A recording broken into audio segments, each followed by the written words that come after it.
Paramahansacharanam Sattarivrajakacharyashtottara-shata-shri-Mad-By.Chandra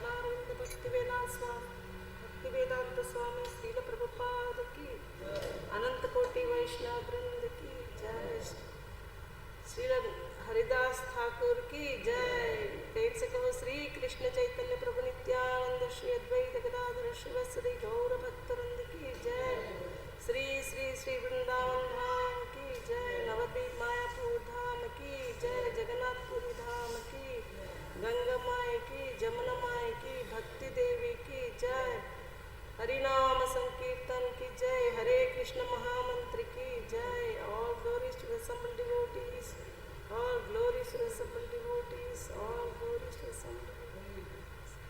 Gaura Premanande Hari Hari. Om Namo Bhagavate Vasudevaya. Om Namo Bhagavate Vasudevaya. Om Namo Bhagavate Vasudevaya.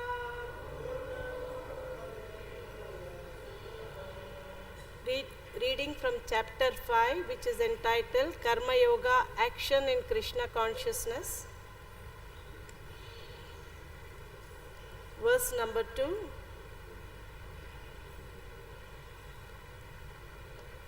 Sri Bhagavan Uvacha Sannyasah Karma Yogascha Nishreyasakara Ubhau Tayost Karma Sannyasat Karma Yogo Vishishyate. Sri Bhagavan Uvacha Sannyasah Karma Yogascha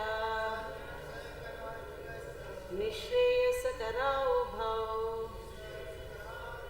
Tayost Karma Sannyasat Karma Yogo Vishishyate. Sri Bhagavan Uvacha Sannyasah Karma Yogascha Nishreyasakara Ubhau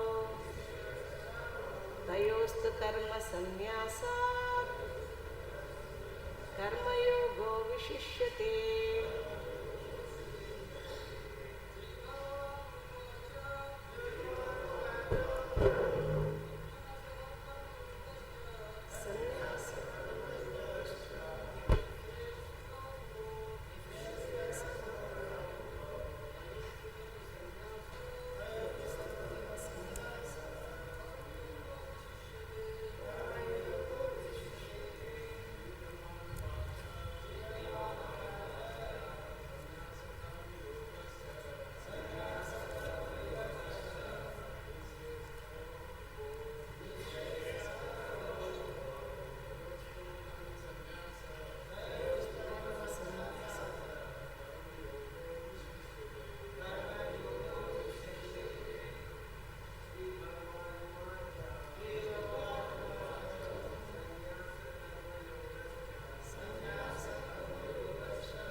Mataji's.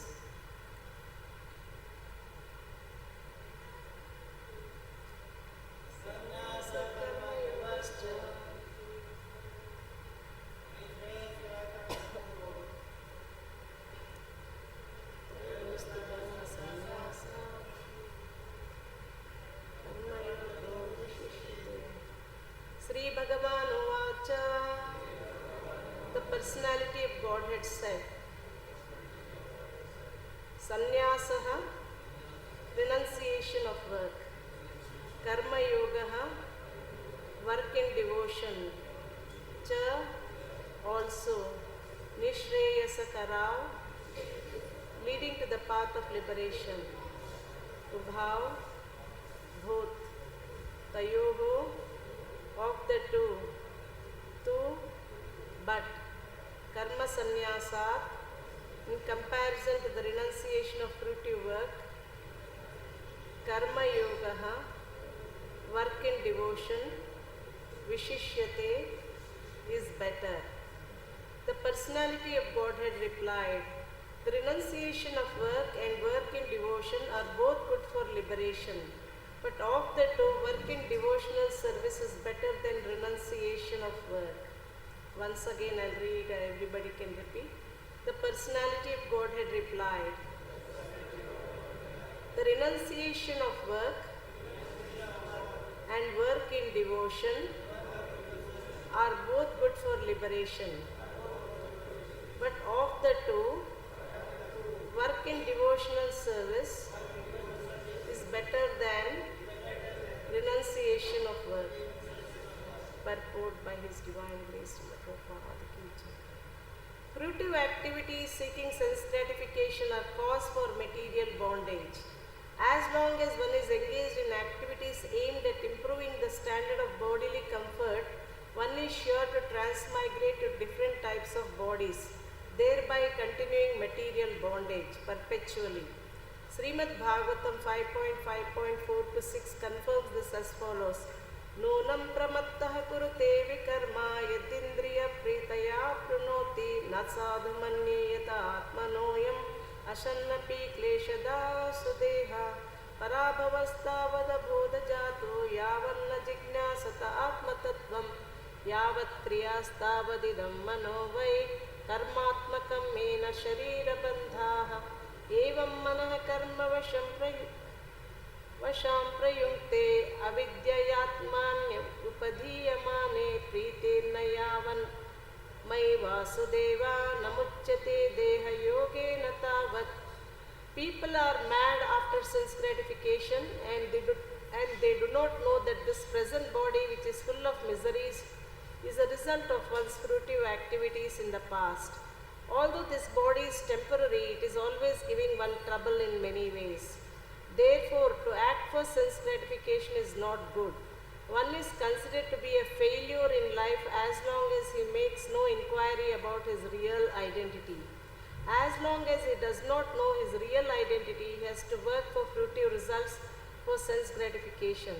And as long as one is engrossed in the consciousness of sense gratification, one has to transmigrate from one body to another. Although the mind may be engrossed in fruitive activities and influenced by ignorance, one must develop a love for devotional service to Vasudeva. Only then can one have the opportunity to get out of the bondage of material existence.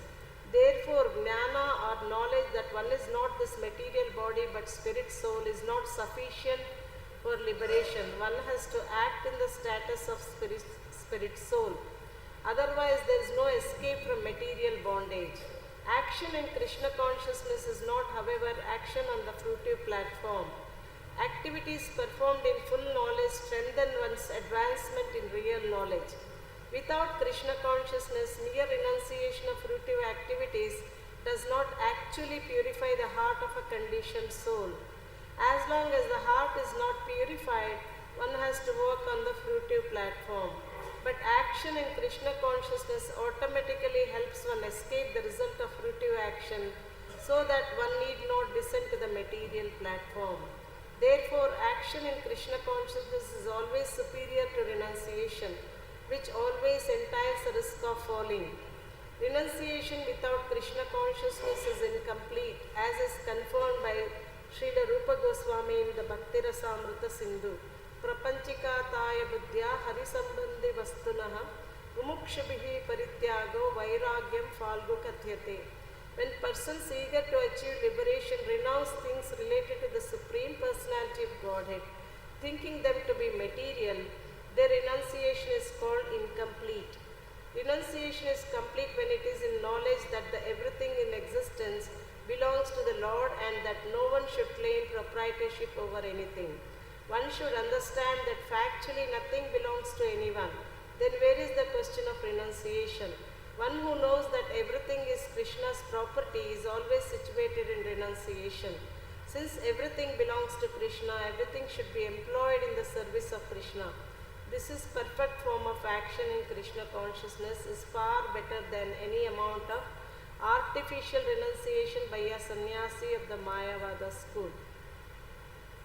Om Ajnanatimirandasya Jnananjana Salakaya Chakshirunmilitam Mena Tasmai Sri Gurave Namaha Sri Chaitanya Manobhishnam Sthapitam Mena Bhutale Swayam Rupa Kadamahyam Dadati Swapadantikam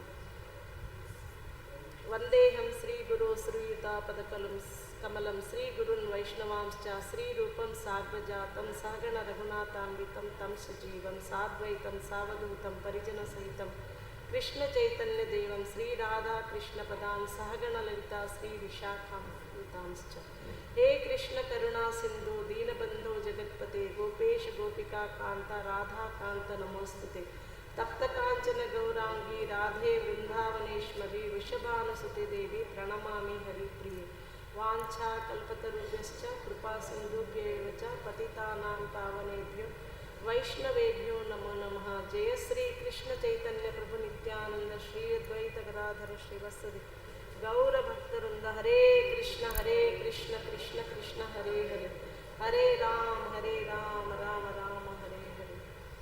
So here again the same thing is repeating here also. In the 3rd chapter Krishna spoke about Karma Yoga. Why Krishna had to speak about Karma Yoga to Arjuna? Because Arjuna was very much worried that if he fights on the battlefield, he will incur sinful reactions. So one of the reasons that Arjuna gave, in the very first chapter we know that Arjuna gives 5 reasons desiring not to fight. What were the 5 reasons that Arjuna gave to Krishna? That the first reason, does anyone know here? Compassion. Compassion was the one that was making him decide not to fight, because all the people on the battlefield, he was thinking here they are their bodies. So he didn't want to fight because he thought that he doesn't want to kill them. So the first reason he gave us compassion, second reason he gives is enjoyment. If I win the battle and whatever I am going to win, if I am going to win at the cost of the lives of those great souls, everything I'll be enjoying will be only tainted with blood. So this is the second reason he gives. And third reason he gives is sinful reactions. He thinks that if he kills all the people on the battlefield, then he has to suffer heavy sinful reactions. So this is fear of sinful reactions. He didn't want to fight. And the fourth reason he gives is destruction of dynasty. So when all these elderly people are going to set example to the younger generation, if they are all killed, then there will be Varna Sankara, women will become unprotected by that unscrupulous, then the women unprotected, the unscrupulous men will join, and then the Varna Sankara and the children are cause so much havoc in the human society.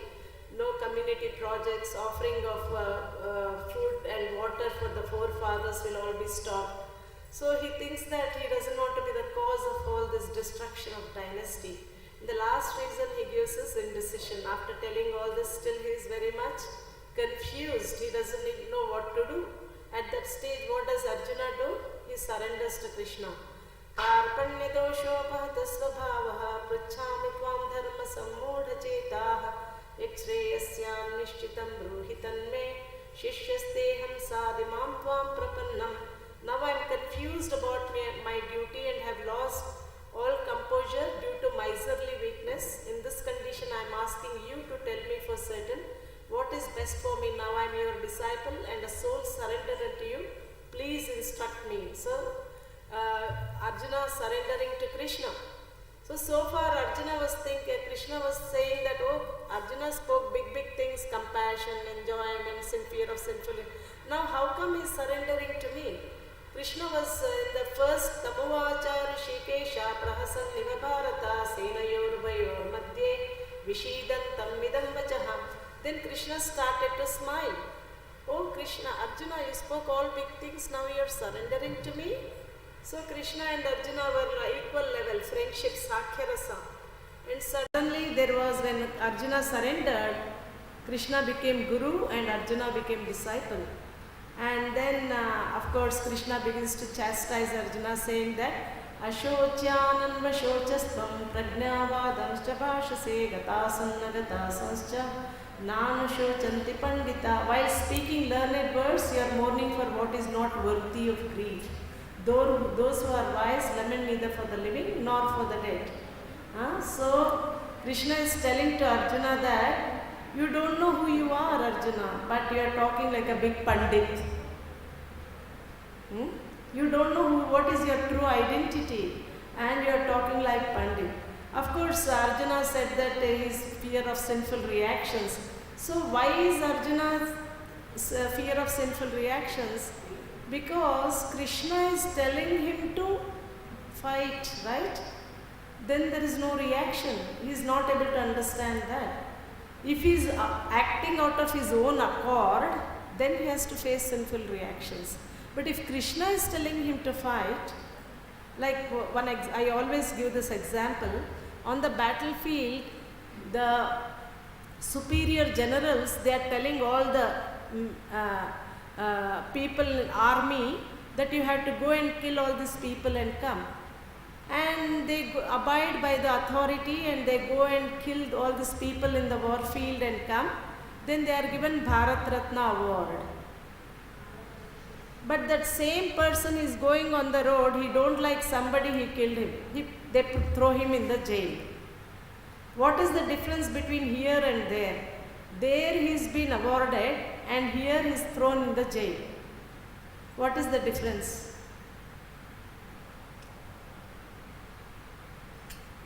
What is the difference?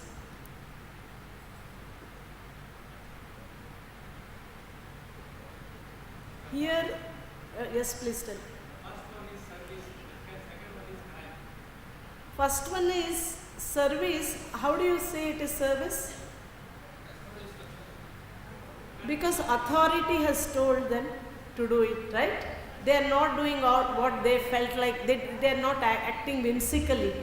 The authority told, you go and kill all these people and come, then they are being awarded. Then they are not subject to that reaction. But if somebody out of their own accord, on the road they are going, they don't like someone, they kill them, then they are thrown in the jail. Here also killing, there also killing. Here award, there jail. Why is that? Because here is acting on authority. The general told you go and fight and kill all these people. Here, doing out of his own accord, according to his whimsical action. So that is why he is put in the jail. Why I am telling this example is because Krishna is telling Arjuna to fight, then whatever action Arjuna does, that will not have any reaction.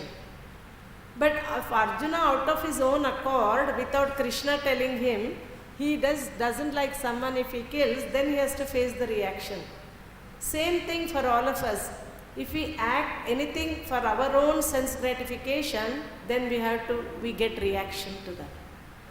But that same action, when we do for the pleasure of Krishna, that same action that causes us bondage and perpetually we suffer, come repeated birth and death, that same action, when done for the pleasure of Krishna, that same action liberates us, will free us from that